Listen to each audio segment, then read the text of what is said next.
It's lights out, everybody, and welcome back to the Low Downforce podcast, the For-Friend Formula One podcast.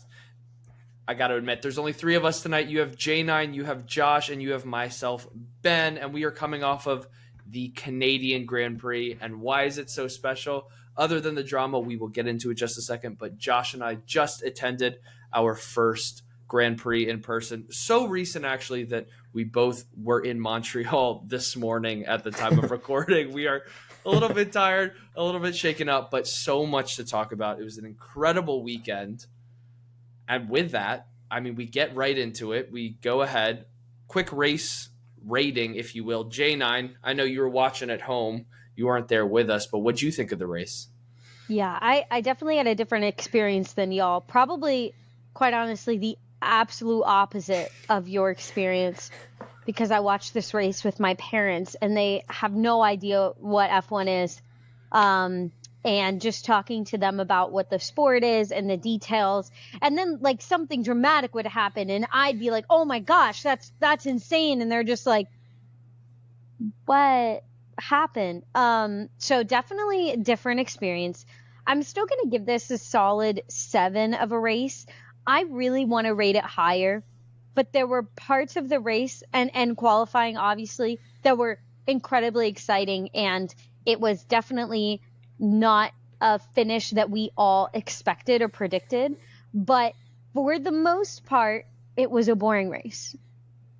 There weren't too many things that happened during the regular race that I would say after the first lap and then, right as we got towards the end. Everything else was like pretty basic and standard. So I would say that's why it's a 7. Like there were some exciting parts, but then there were also some parts where I was like, yeah, that's fair. They're just like racing in a not circle, but other shape and nothing's happening. So there were, flip-flop back and forth on my thoughts there. How about y'all? Obviously, it was more fun in person. Yeah, I'm only going 11 out of 10 because we were there and it was exciting in person. I do agree. There was a big section in the middle of the race where like on track, like nothing crazy was happening. Like right. Obviously we'll get into it, but the minus one really crazy thing happening. Well, the Antonelli overtake right at the beginning and then the crash at the end. And between the two, it was just like driving in circles. Yeah, nothing happened. Yeah.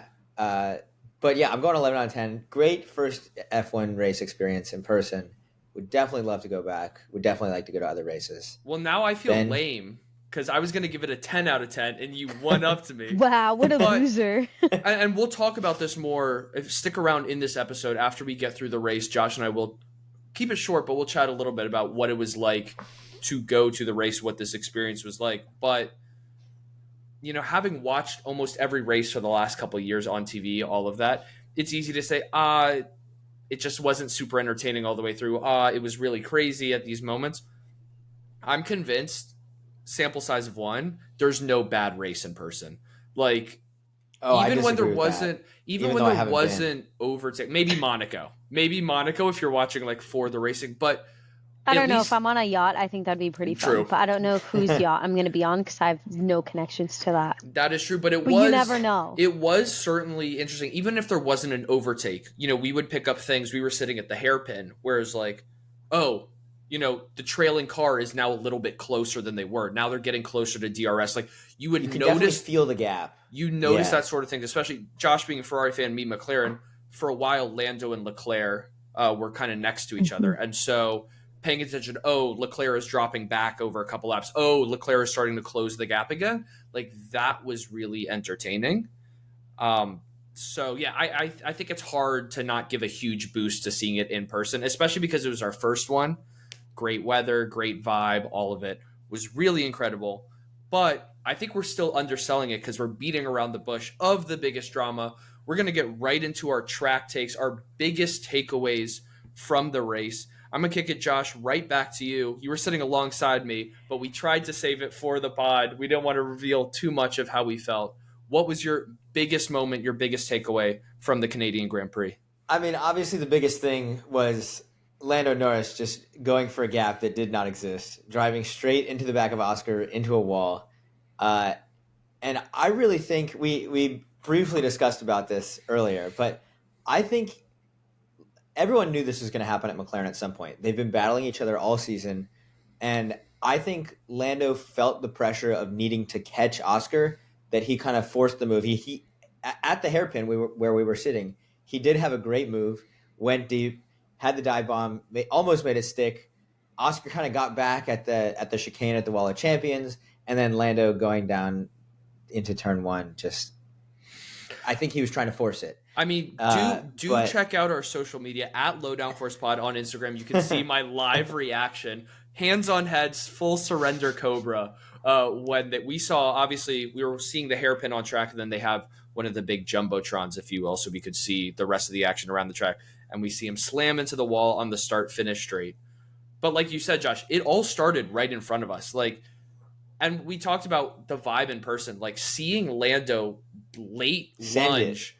It is insane, the closing speed. And Jane, I know not this race, but I know you've been to an F1 race before, so you can certainly echo this. Is that speed differential of braking 20, 30 meters late is nuts in an F1 car. And like you said, Lando was that close to pulling it off right around the hairpin and then still being ahead later on. And I think that's what caught him out, because I don't think Oscar was expecting that move in the hairpin. I don't think so Because either. Lando was so far back. Oscar had just gotten back into Kimi Antonelli's DRS, so I think Lando thought time was running out. I mean, this crash happened 6 laps before the end of the race. But I think Lando, once he got so close to getting that move to work and then was right in it in DRS right after, I think he felt some unnecessary urgency of Oscar now knows I'm going for him. And if I don't pull it off here, he's going to defend me. And to Oscar's credit, he drove that line perfectly. Lando was hoping some space would open up, and it didn't, which he admitted, obviously, all of his fault. But I mean, it's crazy, how quickly things unfold. And the thing is, it certainly ruins Lando's weekend, because he comes out with a DNF. Oscar winds up being fine, which in some ways is probably better for the team dynamic. But Lando was the faster car for the back half of that race. He was catching Oscar consistently, even when Oscar was starting to get DRS here and there. I mean, they were fighting for 4th, but still meaningful points. That, Lando had the pace. I wonder if he did wait another lap or two and, lined it up again, if he would have been able to make it work. We'll certainly never know. But, I mean, everybody's saying, when's it going to happen? When's it going to happen? When's it going to happen? And we get the first, Oscar's fine, but we get the first essentially McLaren collision of the season. It was fucking great. I was so happy. Me too. It was amazing. The entire weekend. Ferrari boop, want one more spot for them. That was great. But then I was annoyed because it was such a close top 5 for the decent portion of that back half, and they were all so close, and I was looking for that what was going to happen during the last 4 or 5 laps as they're pushing towards the end. And then he had a safety car, and the end was anticlimactic. bleh, It was nothing happened. I wanted to see Verstappen push it. I wanted to see what Antonelli would have done. I wanted to see how Piastri would have challenged Kimi. And I just don't think that Russell would have won. And that's what's pissing me off. I don't think Russell would have won. Well, I think that's crazy. That's crazy. but I completely had disagree. the ability to pass. And I just don't think that he was strong enough. You are a resident Mercedes fan, and you're upset that George won. And I'm with you, Josh. Yeah. I know you snuck it in there. I disagree. It felt more like the top 3 were keeping an eye behind instead of looking forward. I don't think there was as much opportunity, but it does beg the question, because the McLarens were both closing on Kimi at the end there. Kimi, after the race, admitted that he pushed a little too hard at the beginning of that final stint, lost too much rubber on his left front tire, couldn't really attack Max, and then kind of fell back to the McLarens. And I'm not saying McLaren should have done this necessarily, but what are your thoughts on Lando's the faster car than Oscar in the back half? Do you let Lando kind of overtake Oscar and try and overtake Kimi? And if he doesn't, give the position back at the end, because we've seen that obviously not when they're the top two championship kind of contenders, but we've seen with Ferrari in Miami, it didn't work, but we saw the whole, Lewis let Charles pass or vice versa, let Lewis pass so that he can try and attack. And McLaren didn't want to push that. And ultimately it kind of led to Lando trying to take it into his own hands, and it doesn't work. So I think the time that you do that is if you are in a constructors fight where you have to actually go ahead and finish ahead of Mercedes in this scenario. But McLaren is so far ahead that they don't, not that they don't care about the constructors' points, but it's not like they're chasing Mercedes and need to get a P3 over a P4. You know what I mean?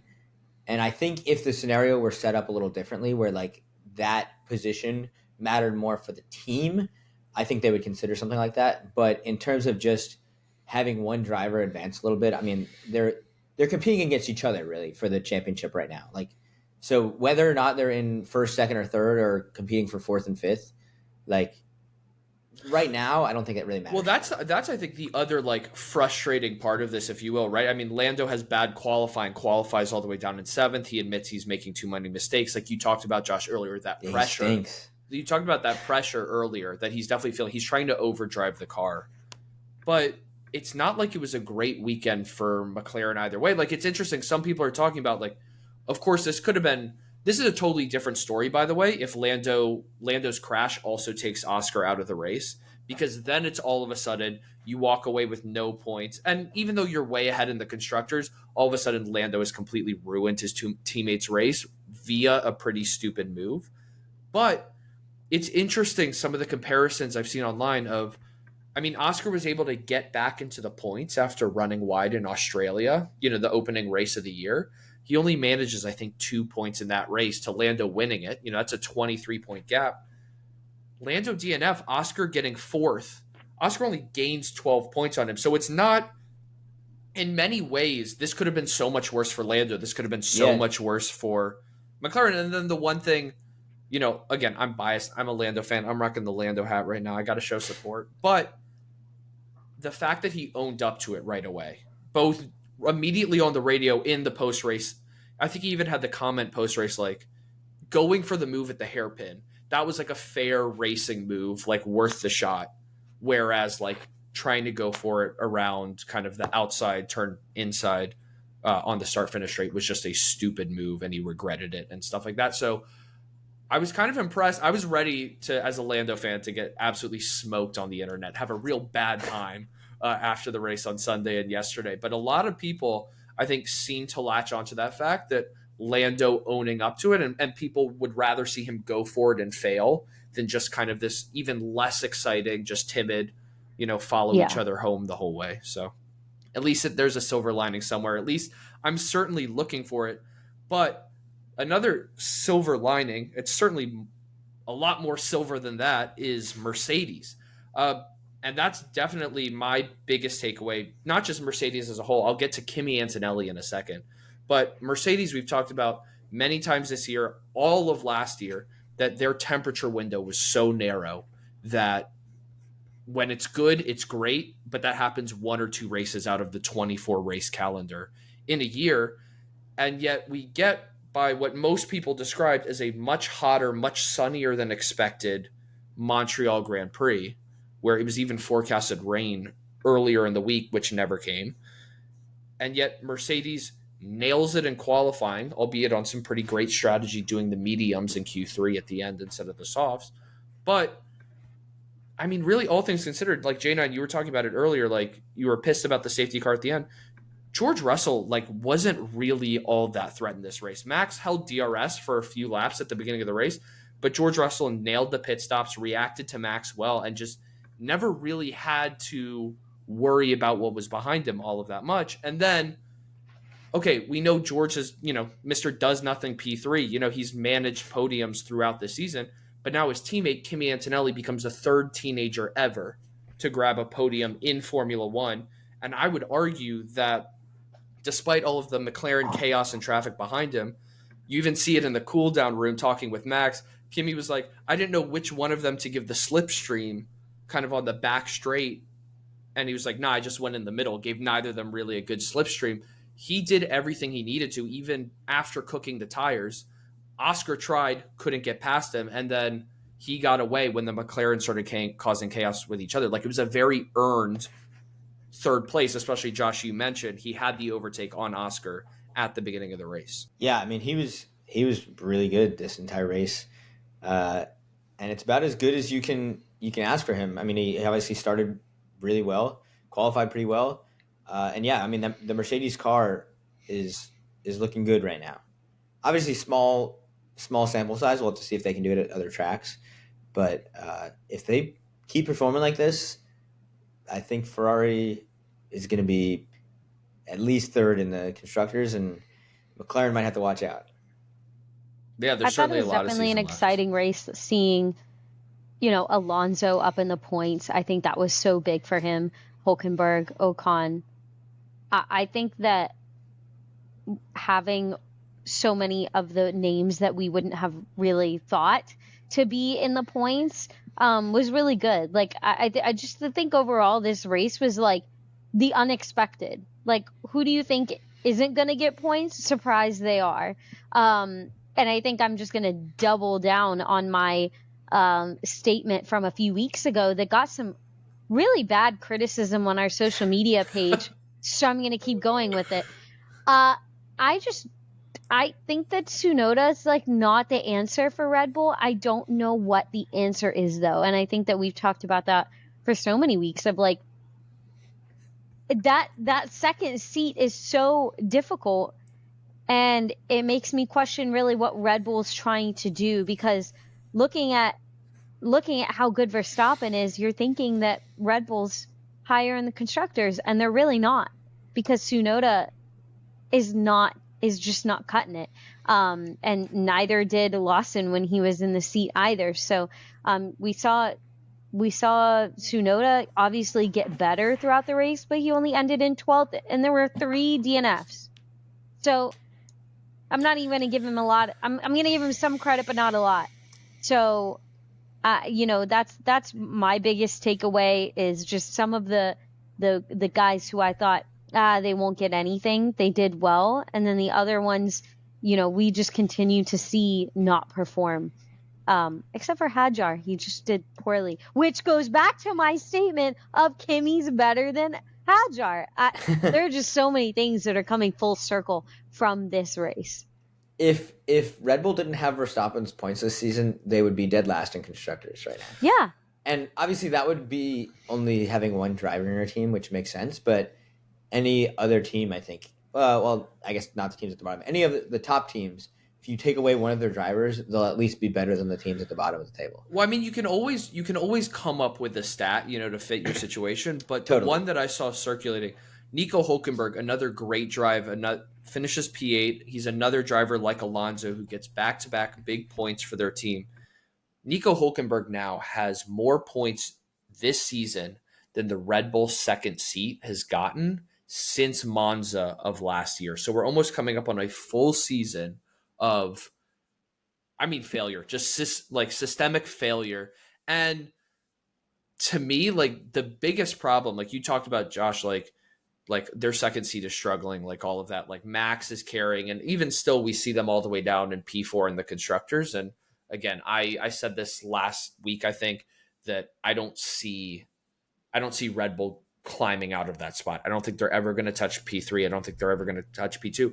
But the bigger concern, we've obviously, we don't love to deal with rumors, but there's been rumors week in, week out that is Max going to leave this year? And then if not this year, is he going to leave after next year? And Red Bull is in a huge, huge hole where it doesn't matter when Max leaves, but the void that Max is going to leave whenever he does is probably going to take years to recover from, because he's setting them down a different setup window. And Red Bull, I'm not saying it's right, but in some ways, like if Max is going to earn you more points than 2 mediocre drivers, like you might as well tailor the car to him. I'm not saying that what they're doing is completely unbased, but you don't have Adrian Newey anymore. And so when you lose a talent like Max, who can probably drive any car on the grid, well into the points, if I were to guess, is once you lose that, not only are your drivers just not going to be as good as him skill wise,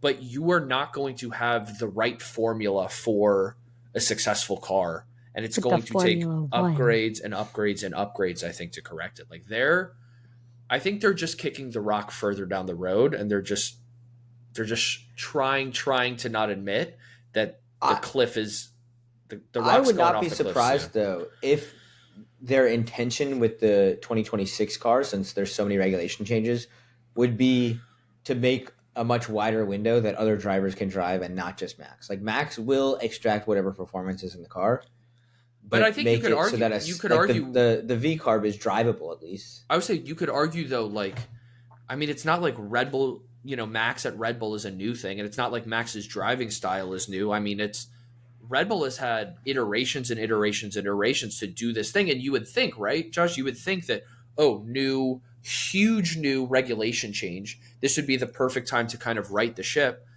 So then would it in some ways be better if Max leaves? So then you actually have, you start the new regulations with drivers that are actually pushing the car in the right direction. And okay, like we said, Red Bull's going to struggle. You lose Max, you're obviously going to take a step backwards. But over time, are the drivers like the Hadjars, the Lawsons, they've got Lindblad, in Formula 2, like, are these guys, good enough that over time they will push the team forward and forward and forward as long as they're given a car that they can drive? Or does Max stay for a year, they tailor the car to him, and then he leaves, and then they're even more screwed because now they're a year further behind all of the teams? I think that's such a struggle that every sport and every sports team really struggles with. You could have this amazing quarterback, but then you lose a coach, and then what do? That was an integral part. Now the quarterback's not necessarily happy, and so we see it in football, we see it in soccer, we see it, or football, or in basketball, or so many different things. And so I think that's really where it comes in with the sport aspect of understanding how you tailor, but also improve the car in just a general aspect that maybe will help that second driver. And I think that we've talked about Max is such a strong driver, and I admire him so much, but we saw Carlos Sainz, strong driver, go to Williams. He got 10th, and that's like probably one of his best finishes this season. Hamilton sucks this season, like not the same Hamilton, and we all thought he was, I mean, he's the greatest of all time.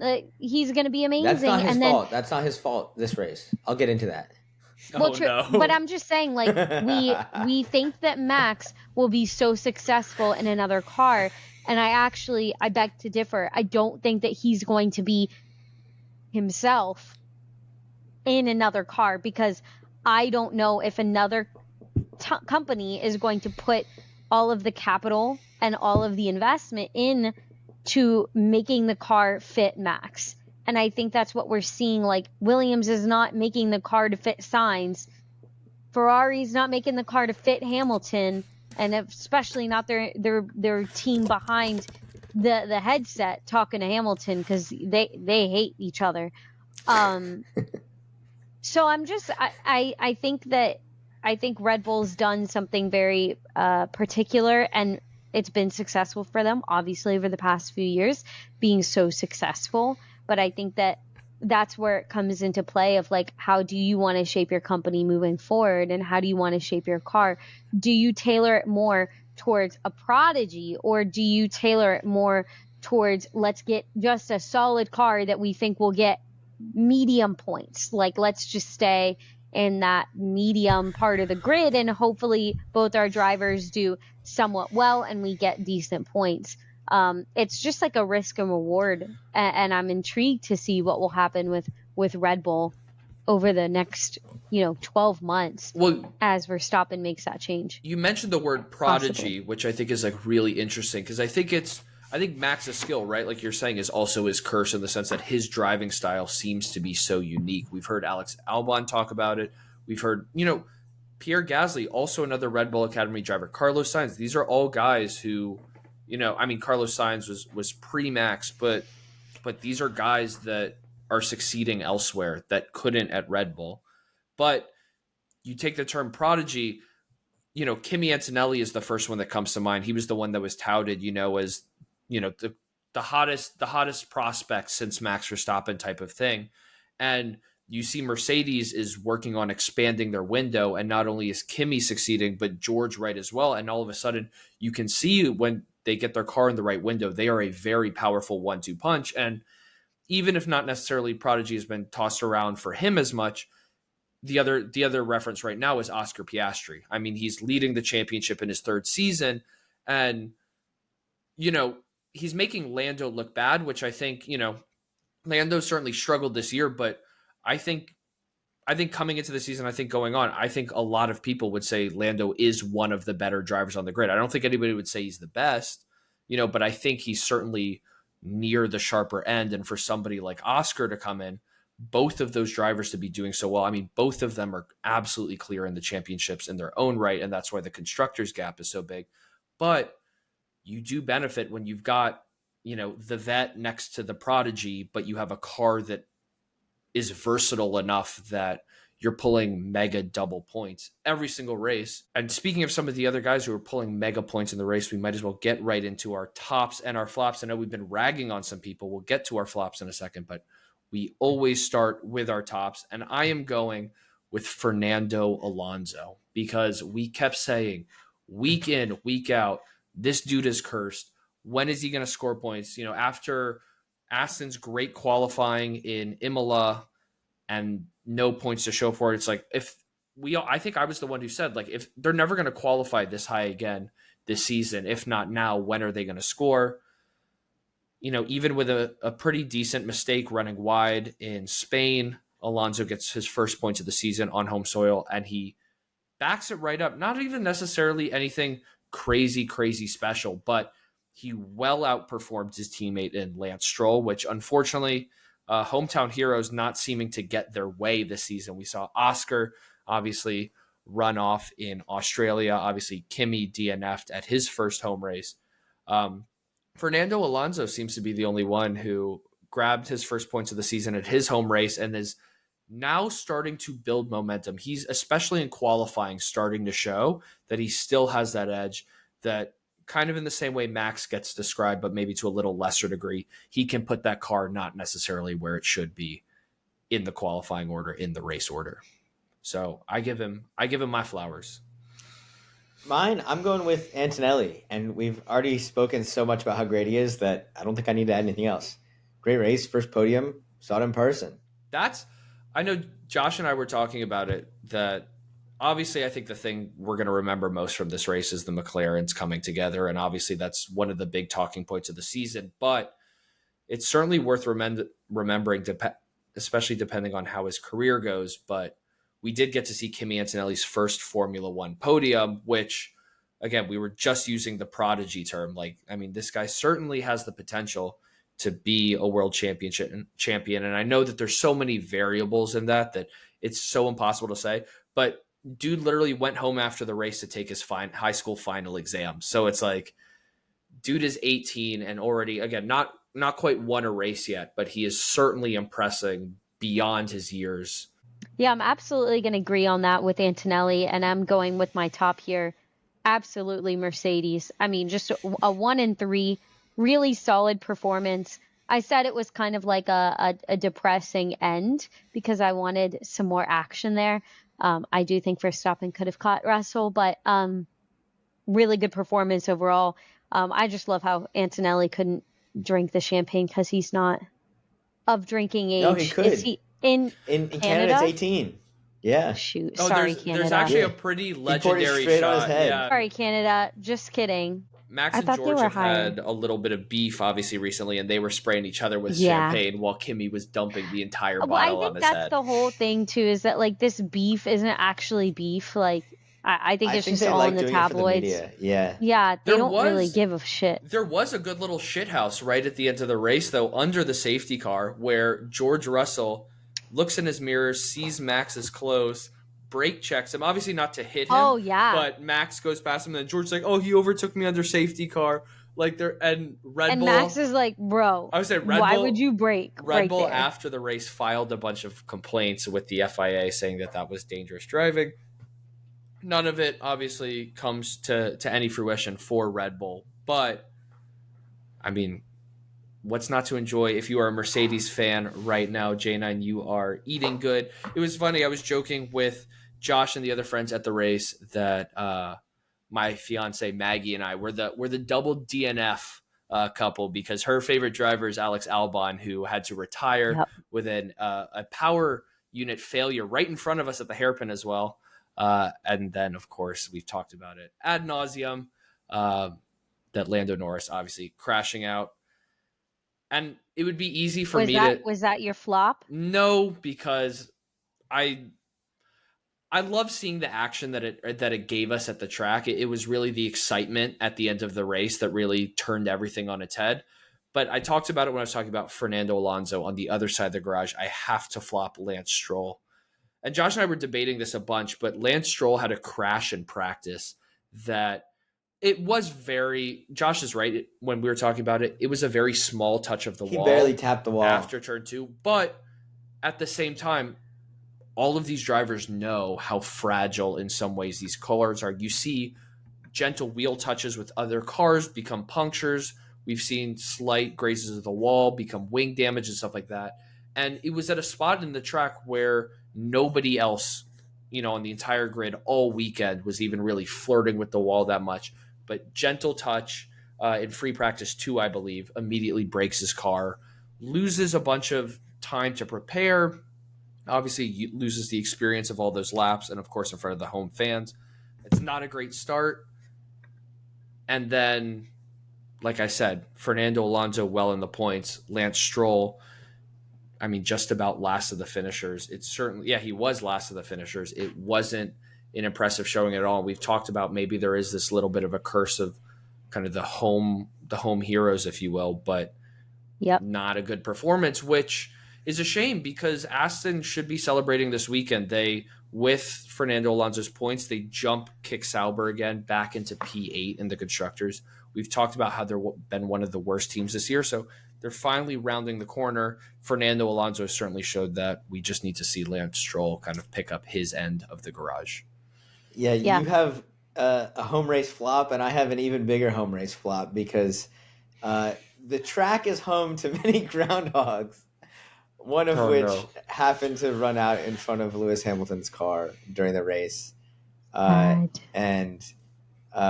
unfortunately, the groundhog did not survive. And I would argue he also damaged Lewis Hamilton's car, which is why he was kind of in no man's land the entire race. I would argue I feel bad for him. Even more devastating than the groundhog or Hamilton. Both. I feel bad for him. Which him? Oh man! I mean, Lewis even after the race said he didn't notice it happened, but he was told it happened. He said he felt devastated. I don't know if it was just what they had to work with, but apparently, and maybe it was to our benefit being live in person and this didn't happen in front of us, but apparently one of the TV angles kept going back to that entry into the hairpin just before that kind of rundown after that chicane, and you could kind of just see a limp groundhog off to the side every time they cut to this angle, which is terribly, terribly unfortunate. That's terrible. Oh, we did see some groundhogs in person though, like live ones, like running around the track. Very cute. I will say though, right after we saw them, because they were on the inside of the hairpin, so they had track on both sides. First we saw them, we're like, oh my god, groundhog's cute, and then I was immediately like, this can only I hope they're fine, because if one of them decides to make a run back across the track, I can't see that. I can't have that as part of my weekend. Wow, I don't know how to follow that. Wow. I mean, I'll go slightly less depressing, but still not great, was RB. I think that Hadjar and Lawson, what the fuck? Lawson DNF, Hadjar 16th. We were here a few weeks ago being like, Hadjar's the best rookie and, green light. He's doing so well. And then he was just not in the race.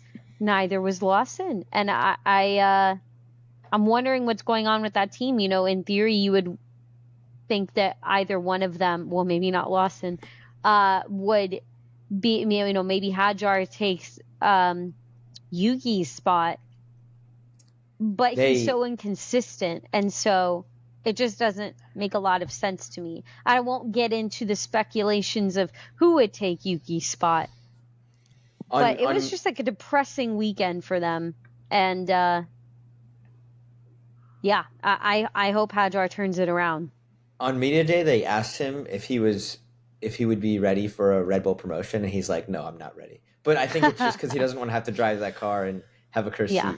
It is amazing, though, like exactly kind of responding to you, Jane, and like how short-term memory this sport is, because Kimi Antonelli had a rough triple header to kind of start off Europe. I'm not sure he managed any points in any of the races with 2 DNFs. And Hadjar was stunning. I mean, he was great. He was qualifying higher than people expected. And yeah, like you said, everybody's like, oh, Hadjar. And then all of it takes is one race where Hadjar also, he makes it into Q3, but at the cost of, committing an impeding infraction. So he gets a 3-place grid drop. And then, like you said, he just winds up way down. He gets lapped during the race, nowhere to be found. And then on the flip side, Kimi Antonelli, great qualifying, lights even out. Better race. And it's by far the best rookie performance of the year, certainly in result, but also I think just in pressure situation and performance. So it's amazing how quickly things can change like that. That is the beauty of the sport. It's why it is the fastest sport in the world. Also, the opinions change just as quick, but that does kind of settle out the story that was the Canadian Grand Prix. We mentioned Russell taking the win, Kimi Antonelli P3. Of course, Max Verstappen was right between them to finish out the podium. Oscar Piastri was able to avoid any damage from the collision with Lando, finishes P4, and then we get back-to-back Ferraris, Leclerc leading Hamilton, who was in no man's land, Alonso picking up good points in 7th, Hulkenberg in 8th. Esteban Ocon grabs some more points for Haas, which moves them up to P6 in the Constructors' Championship. And then Carlos Sainz, as we mentioned much, much earlier, grabs a lone point for Williams. And I didn't even mention in my flop, Lance Stroll also picks up a 10-second penalty. Lando Norris picks up a 5-second penalty for his crash, because the DNF certainly wasn't enough, right? The embarrassment, the regret, all of that certainly wasn't enough of that move. He's given a 5-second time penalty, but that is just about all she wrote. And we mentioned at the top of this episode that we would talk a little bit about, why Josh gave it an 11 out of 10, why I gave it a 10 out of 10. As a first race experience, it was really incredible. And I do have to shout out, having really not paid much attention to it, the Porsche Carrera Cup was really cool to see. It's kind of surprising that the Porsches are louder than the Formula One cars, and you hear the popping of the gear shifts, and those cars are almost designed to bump each other. I mean, the amount of doesn't feel right to call it a collision because nothing really happened, but they really would just every single lap at the hairpin kind of bump each other, taking different lines. And then really one of the highlights for the weekend for me was the F1 Academy. It was their first time racing in Canada. They put on some great races. There was chaos. There were safety cars all throughout. We had one race where after a safety car, they had a 1-lap sprint right at the end of the race, and the leader of the entire race dropped to 3rd on the final lap. It was electric racing. It was really fun. And it was cool that we could go into their paddock and look at all their cars up close and all that. Yeah, and Josh actually showed me after the race. It was really cool. F1 Academy had posted on their TikTok about it.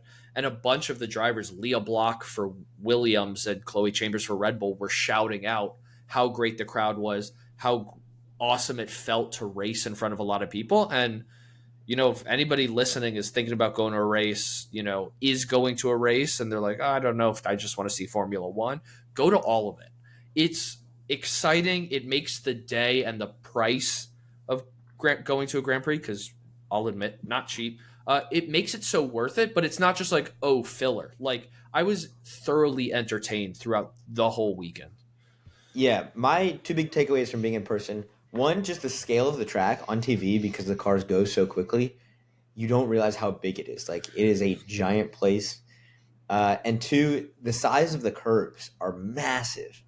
Like, at least here at the Wall of Champions, like, it's a big curb, and like from TV it kind of just looks like a little bump, but like it'd be an it's uncomfortable speed bump for any like road car. And the F1 cars also just in general are huge in person. They're huge. I will say that was the other thing, is that those cars are massive. I didn't realize kind of the power differential, but Formula One cars run around 1,000 horsepower. I mean, these things are beasts. And to see Formula One Academy, which I found out only is 180 horsepower, but still, like, from watching from the stands, like, they still got pace. They still had a lot of style, a lot of flair. But, I mean, going into the hairpin, you're going from a straightaway where you're going flat out into one of the slowest corners on the Formula One calendar. You would see the Porsches, you'd see them brake around 100, maybe if they were going for something 90 meters kind of before the turn, you'd see Formula One Academy in that range. Lando's dive bomb, he might have hit the brakes at the 50 meter mark. I mean, these cars, these Formula One cars were so much faster, but they brake so quickly. They turn so quickly. It was unbelievable. It was really, the sound really of them special. In person is really cool. They sound like spaceships. And I said it to Josh as well. I think the other thing that was really cool is I'm a McLaren fan before anything, but I'm impartial to Lando. Josh, similar with Ferrari, impartial to Charles Leclerc. But once you're in the race, like, you're cheering for good racing, you're cheering for your team. Like, I thought, like, it really brought the team sport out of it. Like, obviously everybody's in team gear. Some of them have driver's numbers on it, some don't. But you're just pulling for your team to do well. You want to see it, the excitement. And then, of course, when it all ends, everybody gets cheered for. Like, there is a huge respect from the crowd of what they've just witnessed. The speeds, the daring, the risk that these drivers take. So, that, maybe I got to up it to a 12 out of 10. Not just to one-up Josh, but I'm going to a 13 out of 10. I mean, we got perfect weather, too. I mean, there was really no complaints at all. Shout out Montreal as a city. Beautiful city. Everything great. I'm sure in the winter it would suck, but awesome. It's like a whole other vibe. It's cool. Hey, well deserved. Clearly, we're not the only people that think that, because as of today, we're recording this on the Tuesday, one day later, so Josh and I could fly back. But Montreal, after there being some rumors that maybe they'd get dropped from the calendar, they just signed an extension that they will be racing through 2035. Formula One Academy will be racing here through 2028. So all around, a huge success. It was such an incredible experience. What wasn't a huge success, though, was our Predictors Championship.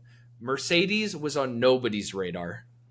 No. Yeah, we were pretty bad. I had Verstappen predicted in P2, and J9, you had your hot take of 3 DNFs, and that's all any of us got. Yeah. So now you're not in last place, tied with Ben. Now you have solo third place. Ben, you're still in last. I have 24 points. Matt has 16, J9 14, Ben 11. Ben, a big donut from you and Matt. So sad to see, but more racing on the way. Still, I feel like the biggest advertisement for going to Grand Prix Live is did terribly in predictors. My favorite driver crashed out. McLaren had their worst weekend of the year, and I'm still talking about how incredible it was. It was certainly an awesome experience. Oh, I think we are planning an F101 episode about what it's like buying tickets for a race, what it's like attending a race in a lot more detail, so you can really figure out, is this something you want to see? What makes it so different from all of the other American sports that we're used to? So definitely keep an eye on that. As we mentioned, check out our socials. You can listen along on Spotify, or you can watch us on YouTube, Low Downforce. We have video to go with all of our episodes, but on the rest of our socials at Low Downforce Pod. Be sure to check us out. We are headed to Austria next, but because that is on the other side of the ocean, there is another break before we get right back into the Formula One action. So we will be coming to you before that race with our preview episode as your regularly scheduled programming. But until then, everybody, stay speedy. Goodbye.